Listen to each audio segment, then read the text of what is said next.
We are shooting Fiachi ammo today, so we'll be shooting some steel.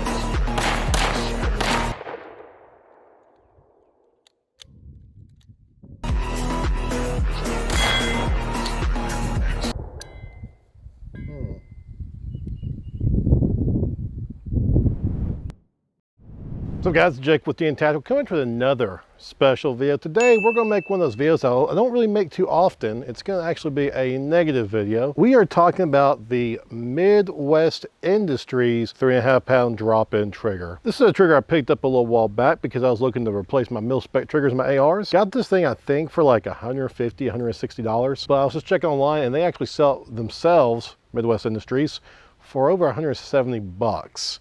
So definitely not a cheap trigger, so I expect it to be made very well.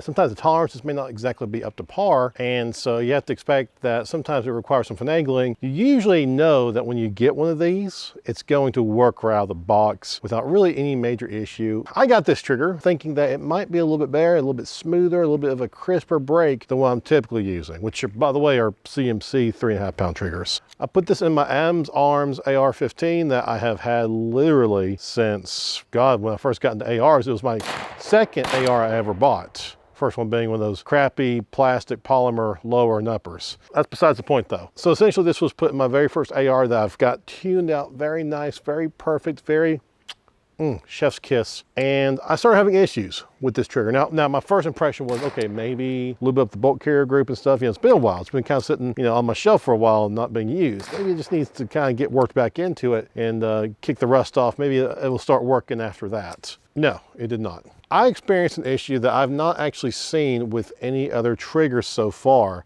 And that is with the way this one works. When you pull it, it's supposed to just release the hammer and come all the way forward, hitting your firing pin, no issues.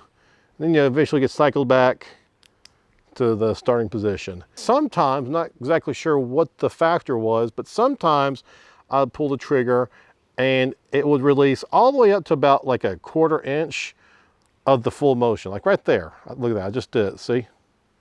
Just here on the spot. About like that, instead of going all the way forward.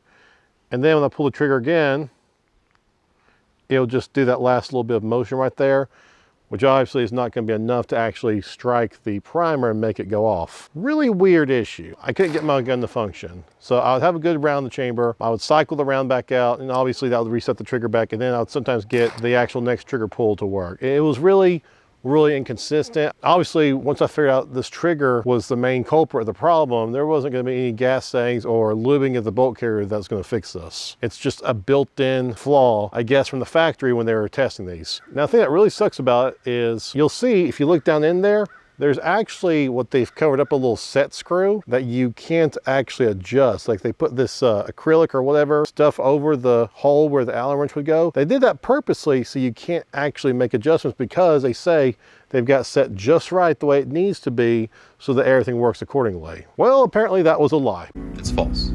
No way. Not this time. We created it. Not this time. No. Good. Now I'm going to hold the trigger with my finger, and it goes back there, right? Now watch this. I think it's going to do it. Well, it didn't do it. Normal reset. And if I go, sometimes, there it is. I've let go of the trigger and it's just barely fully forward again. If I pull the trigger, watch this. And that right there is causing me to have a lot of light primer strikes. So again, holding the trigger forward, good. Sometimes it does it. Well, there. See it? It's a real problem.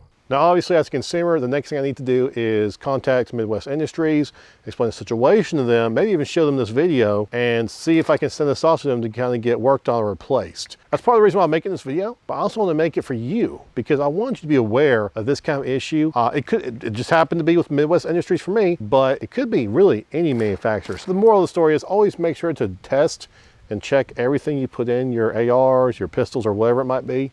Make sure they actually run properly. Function check them, dry fire them, live fire them, everything.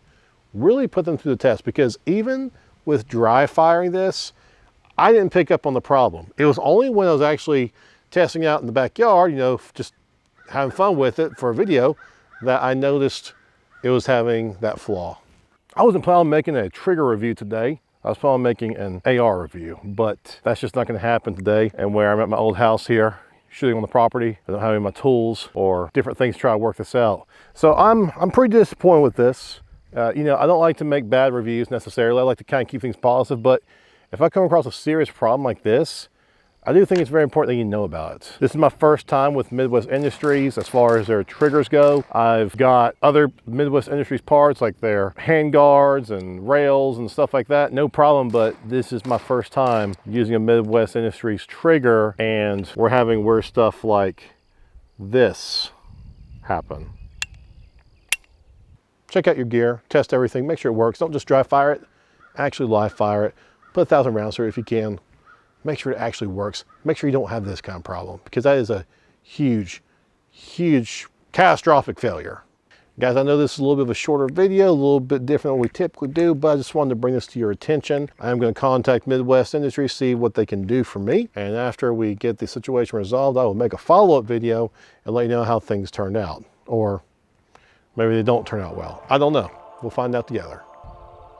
Guys, that's going to wrap it up for this video. Remember, if you enjoy this kind of content, make sure to like, subscribe, comment down below. Have you had an issue with the Midwest Industries trigger like this? I really would like to know. Seriously, we need to figure this out. We will see you, well, next time.